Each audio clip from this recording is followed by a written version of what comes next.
When you met Mojo, especially when he was young, if he loved you, because he didn't like, he loved you or he didn't care. Or he didn't have any time for you, yeah. Yeah, didn't care. You just didn't exist. Yeah. It wasn't, he wouldn't pass judgment on you. It's just kind of like, not for me. I know what I love. And it's just like, and he particularly thought that I could sing. And I'm sitting there going like, dude, Carl Wilson can sing. I can holler into the can. He was a good man. He was a great man. He way more soulful than anybody knows. Way more soulful. When I saw him, I'm sure when you saw him, you went, it's like, I know him. He's helpless, but to be exactly where he is right now. Absolutely helpless because we understand. Yeah. Because we're absolutely helpless, but to be where we are right now. Yeah, he just did it louder in brighter colors. Yeah, he did. But he was a fellow, he's a fellow traveler. That's all I got to say. He got it. And you could tell. And it wasn't from dropping references or anything. It was just, he hit that stage and it was just like, that's what rock and roll's supposed to do. Be irreverent, have fun. Ernest T. Bass. They on the Andy Griffith show, they couldn't find an actor that would take up that role. The producer finally had to just go, I'll play him. Because every actor knew their career would be over if they ever played Ernest T. Bass. And it's just like, not Mojo's. He was Ernest T. Bass, with a guild and probably a twin. He liked the twin. He did like it. It was good and loud. It was good and loud. I stole and we used in Roscoe's Gang when I played in Roscoe's Gang with Eric. I'd never seen him. Mojo did the thing where he brought a cooler. There was a cooler of beer on stage, and the set was however long the cooler lasted. When the beer was gone, the set was over. Yeah. Promoters, of course, would refill said cooler, Yeah, turn the hourglass back over. So we did that quite a few times in Roscoe's Gang. Roscoe's Gang.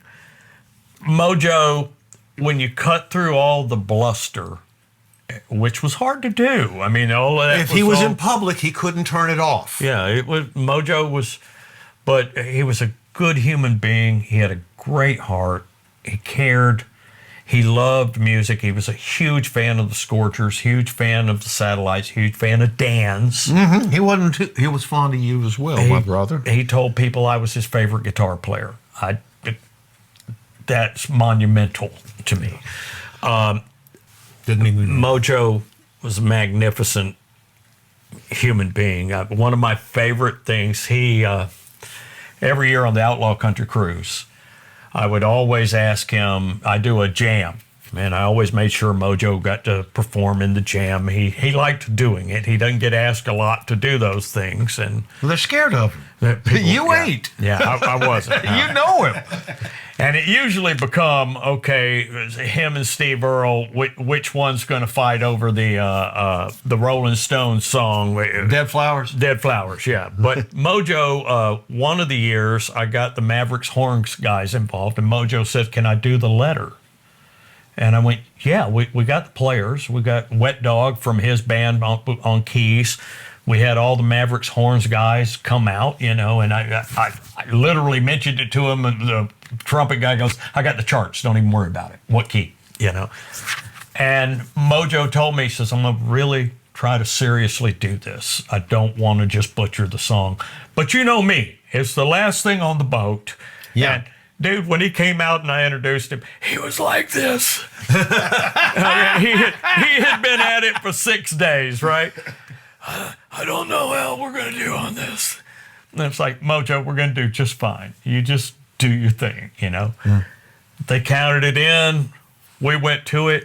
And he did a very admirable job, especially considering I know when he walked out, he had nothing. There was nothing there. No tread on them tires. No tread at all on the tires. He had been Mojo Nixon for 6 straight days, 24 hours a day. My thing's the very last thing on the boat, the jam. And he did a wonderful job that night with it, and we had pieced together. It was like, yeah, you want to do the letter, man? We actually have the dogs to do it. You know? It's not going to be a punk rock version. We can do the tune. Yeah. And y'all did the Joe Cocker. The Joe Cocker version, Yeah. It was magnificent.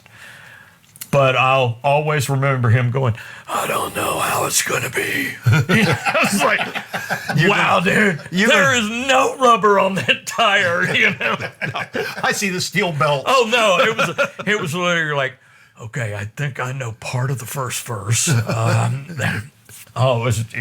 It was wonderful when he opened his mouth and it fell out. Yeah. Yeah. No, he didn't win a Grammy with his performance, but it was pretty good. And it's like, look, by the time that jam really gets to going, it's midnight or later on the last night. Everybody that's awake that does imbibe is well imbibed. Oh, yeah. Yeah, it's the people that's going to have a hard time getting off the boat tomorrow. Yeah. Mojo will bring the Wop Babaloo Babalot Bamboo to the party. Absolutely. Yes, he will.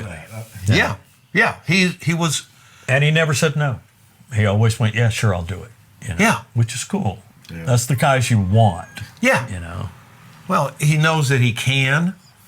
And it's like Well, he also learned it could be, I want to do this musically, but I don't get to, a lot of people use the jam on the boat.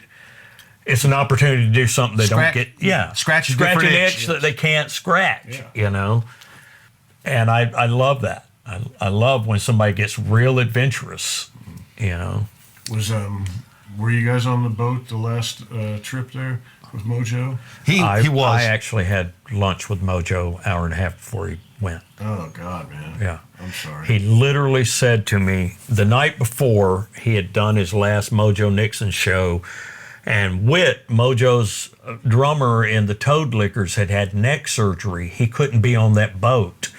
So they used Jesse Dayton's drummer as a sub. And the guy did a great job, but he had learned these 14 songs. They couldn't go off-roading that night. So they kind of had to keep it between the lines, and they were magnificent.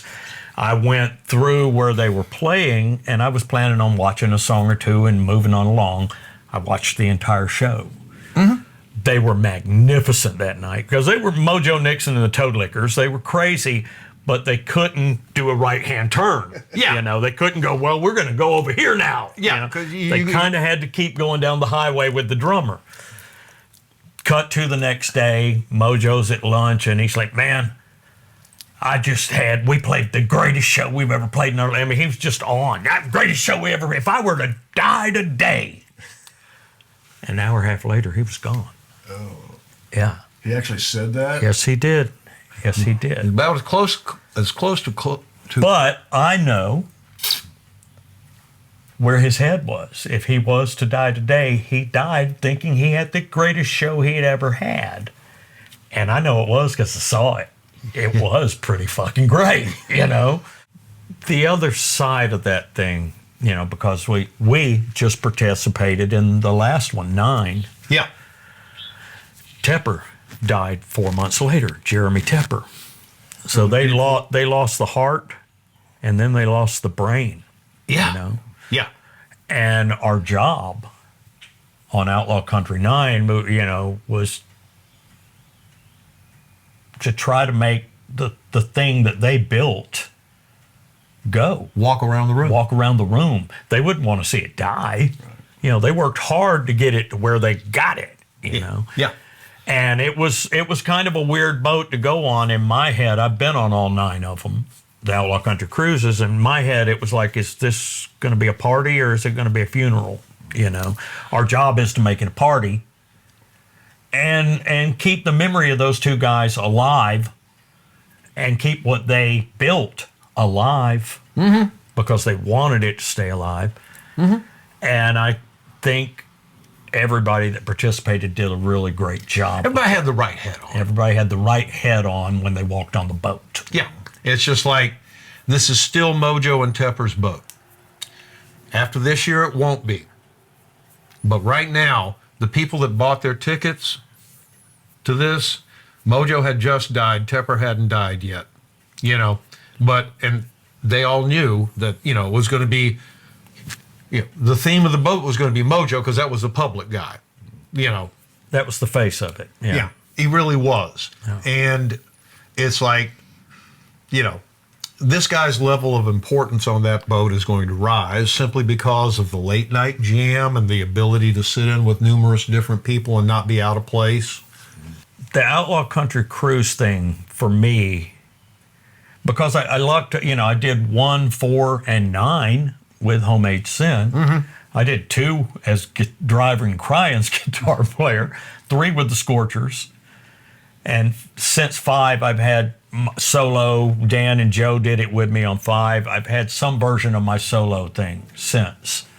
I've got to do a lot of different things. I always play with a bunch of different people. A lot of those bands, the reason I got a jam on the boat, I told them, I said, let me do a jam. Most of these guys on here put together a band called Jason and the Scorchers. I know these guys, I know all these guys. I won't have any problem getting some of Blackberry Smoke and the Mavericks to jam. They want to, Yeah, they have to do their show, and they care about their audience as opposed to Homemade Sin, which only cared about us.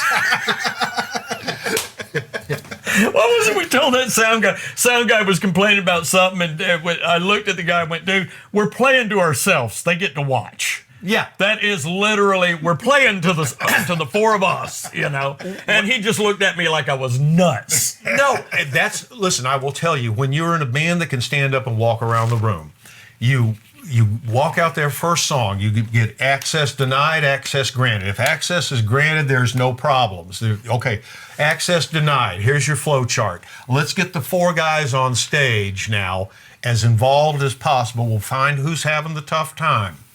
And it's like, we will try and bring them up personally, My thing this last time with Homemade Sin on the boat, because we no longer tour like we did, both of the Homemade Sin shows we did, I would literally have to tell myself to get away from the drum riser, get away from the bass player, quit screwing with Dan, play to the people, except that no. I want to be back here with Morrow. But look, Sean Savacool's right there. This is. I'm gonna get over here close to Dan's amp. That's where I really want to stand. If you can get the 4 people making a hurricane, and you get any ability at all to push it in a direction towards the audience, you start setting up the conveyor belt. It was a wonderful thing. Yeah, and it's like, yes, we play for people, but it's like if the 4 of us aren't right, it doesn't matter. Yeah. Now, like I say, if you walk up there, first bar, access granted, yes, ma'am, here we go. It's holler out if any of you guys get a nail in your tire. We're gone. One of our shows on the boat, Dan was struggling a little bit. He picked something that was really high, and he wasn't real happy with himself because it was really high. Yeah. And it's not like he's singing every day like he used to. Yeah, I'm not in football shape. I walked over. I knew he wasn't extremely happy with himself. So in front of the whole crowd, I gave him a double titty twister. Yes! And he liked it. So I gave him another one. And all I was trying to do was get him out of his own head. Oh, just dude, let's just have fun. Let's just rehearse for ourselves, and they get to watch. And it ain't any deeper than that. That night I came over and rubbed your butt because he was playing his solo, and he was like, we're at the Iguana in A Coruña, holding 150 people. And they're having the time of their lives, and he's playing the solo, and it's just like you could watch, butter's gonna melt around him. He's just like I reached over there and just gave, and it's just like I love you, Dan Baird. And it's just like the self-importance had to go away. It's just like, will you let the fun in? Yeah. It's trying to get into you. Would you please give it some way to get in there? And that's what it's all about. That literally is what it's all about. Yeah. If we can have the fun jump in us, we color it, push it together as 4, and then, feed it out to the audience. I try to remember what Deb used to say to the Scorchers when she put us on stage. Because there were band can be so much fun. But Deb would always tell us, go out and have a good time. Just have fun. If you do, they will. And it really is that simple. Yeah. Sometimes very difficult to make it happen, but it is that simple. Mojo and Jeremy were very, very good to me. Like, I would have never been played on Outlaw Country on Sirius XM. Maybe I would have, but the reason I was played is because Mojo liked what I did. I'm sure he did. And played it. And then Jeremy liked it, so they continued to spin me a lot. And I'm very much indebted to both. They were the only radio station that would touch us. Absolutely. I'm a big believer in community. Yeah. And there's a lot of different communities, but they overlap sometimes. And part of my community is a strong overlap with Outlaw Country. But anyway, I'm indebted to Mojo and Jeremy, and I definitely appreciate you guys talking about them, because I would like more people to know. A lot of people know about Mojo, but people didn't know about Jeremy Tepper. Yeah. Jeremy was an incredible guy. Well, he'd been in a band. He'd fronted the Blue Jays. Yeah. He knew. Well, and Roscoe said something on the boat, and it's true. The reason the Outlaw Country thing worked, Tepper brought what Roscoe referred to as the secret ingredient, which was a little punk rock. Yep. You got to sneak a little bit of that in there, a little bit of like, wow, they did that, Yeah. Yeah. Yeah, and it's like, that stuff's in there. I did one of the records I did during COVID. I did a best of so far during COVID, and we covered Holidays in the Sun by the Pistols, and I crammed White Lightning in the middle of it. And Tepper said to me, he said, you're one of the only people that could have done that. And I said, dude, it's what Jason and the Scorchers was. We were listening to the Pistols and the Ramones and George Jones and Hank Sr. It wasn't a foreign concept to me. No. I'm already in the right fucking key. It's like, and just throw them together. They both work. And I love the fact that Tepper knew that works. Yeah, and it's just like, there's only 12 keys. There's only 4/4 time. Tempo is one of the most you can slide it this way and that way. The English language that we use in songwriting is probably that 20,000 words. If you get bigger than that, you're going to have to put out a dictionary with what you're writing. People won't get it. And it's like, do you want to communicate or do you want to be highfalutin? And it's like, I did my time in highfalutin. I'd rather communicate. Isn't that in western Kansas? Highfalutin, Kansas. Highfalutin. Over there near the corner in Nebraska.